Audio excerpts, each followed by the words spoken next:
down. Obviously, the Corki as well has those missiles. But if they can get up close and personal, they have a huge amount of burst potential.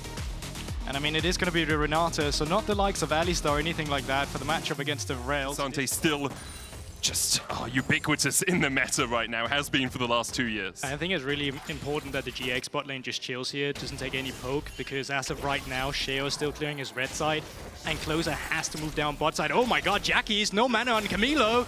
And no life on Jackie's! Oh my dude. That was puzzling.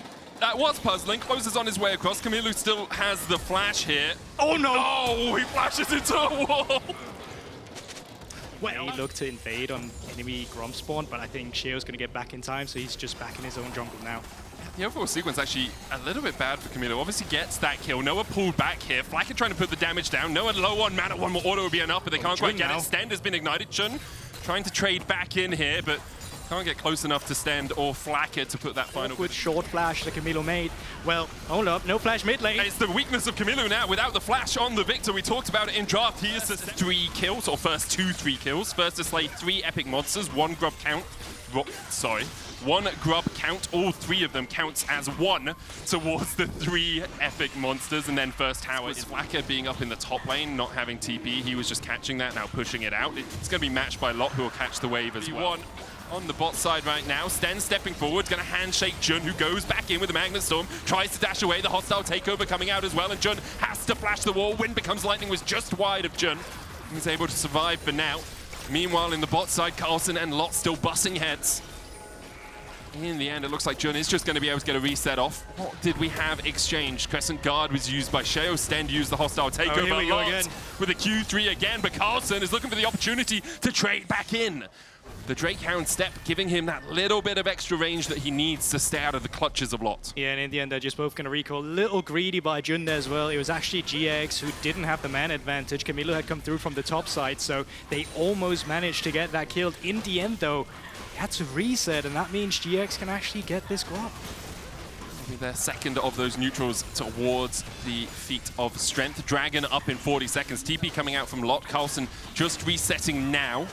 See if he's got his runs beeline for this top lane. He's like, maybe I can help save Carlson, because if you do give him the bayline here, Carlson is going to try and dash around, but Jun can lock him up for a moment. Counter TP coming out. There's a Shadowing Strike. Carlson flashes early. Jackie's comes in with the Emperor's Divide. Camilo's here, but he's a little late to the party. Jun takes the kill. GiantX get their 3rd, and with it they get that portion of the feats of strength. And alongside it, with only a minute before the Rift Herald, they can set up control towards this top side. Yeah, and it's not really that big of an investment. Yeah, you use the ultimates, but it's again Ignite and TP, and you'll have that up for the next, well, still going to be 5 minutes, but you happily take that. Camilo, though, can get a bit chunked here, which would give GiantX priority around that Herald. Lot still pushing out bot. Carlson would have to use TP if he's going to match that pressure, which gives GiantX a lot of time towards the top side.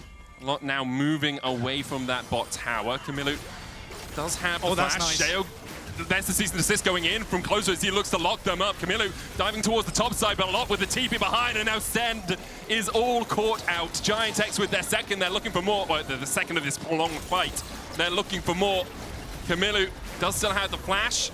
Has to use it to get away from Closer, but Lot's not done. Camilo's going to get pulled back alongside Sheo. Locked up, Crescent Guard comes out, but I'm not sure it can guard you from the might of Kazante. In the end, a lot. We heard Finn talking about him, obviously, in Ready Check earlier on, and showing why he is a player to be taught. And they forced their opponents out. Also shows where GiantX's priorities are. They took the tier 1 in the top side.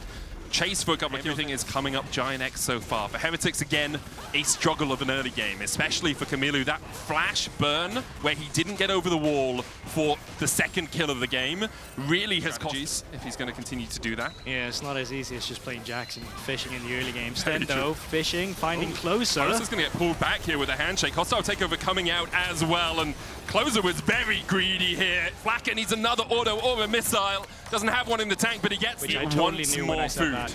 Right. So it's voracious. It's like, give me more action, which is why you get the voracious Atakan. Right. So far, Rift Tower getting spawned in mid lane. Let's see what happens here. Well, the tower is going to die as Heretics secure it, and that's looks to be all they wanted out of do that yet. They'll take their 3rd dragon of the game, putting themselves on soul point. Will Heretics look to play around this bot side? Will GiantX, Blackhead, Jun has that flash engage possibility. Lot going in, gets the lock up onto Kamilu. The cease and desist coming out as well as Kamilu's forced to flash to the rest of his team. Articon's patience from Lots as he's going to act as a bouncer. That Articon's already gone. Sheo locked up by Jun. Articon secured by GiantX, and now they have the false life, and they can take the fight to Heretics. The knockback with the Empress Divide on Kamilu. Sheo's locked up as well. GiantX looking for more. They'll find two so far. Sten flashes away, but no, it's still there for the chase, and I'm not sure Sten is going to stand much longer. A double for no. Well timed by GiantX. Looks like they're just going to start up the Baron immediately. Lot doesn't have TP, but he is recalling because they see Carlson in the bot side. They see Blackhead in mid. It's like, is Blackhead really going to be able to fight against us here? Getting the voracious Artican just allowed Lot to dive in immediately, distract Heretics, and the rest of GiantX collapsed on the top side and got a fight unless GiantX full send into them and then Sten pops the hostile takeover. It absolutely is, and it's not like they didn't try to invade this Vi while she was in level 6, but they just couldn't get the early leads that they needed, and then GX has just been playing a fantastic game. They have been the guys that had priority in mid lane, moved that around again and again and again, and I mean, it's hard for Team Heretics now. You feel like it's already over. And it's clean from GiantX. 26 minutes in with Baron. They are pushing in the doors. That false life about to come off. In just a moment. Jun gets a little bit more of the buff. As now we see the inhibitor falling. They still have the Baron remaining. GiantX will look for their second inhibitor as well. I feel like the false life should have fallen off by now, but obviously my timing is slightly wrong. I'd love a timer It's for still it. going on, right? Jun goes in for the engage. Magnet Storm onto Kamilu. There's a Shadowing Strike. What you gonna do, Victor? Sent back to the Arcane, sent packing by GiantX. It is clean, it is methodical. A public execution is not even gonna connect. Hostile takeover only hits onto Lot, although he's been doing a bunch of work this game. The fact that you get 50 gold for the Nexus kind of implies that there is some sort of extra Nexus shop that you can spend your money on, as we see Sheo dying. And yeah, it will be sold for GiantX. And now, on the other side of this, and they were trying to defend, they have many more ways to pull the trigger to go in for the fight, but Heretics don't really have that option at their disposal.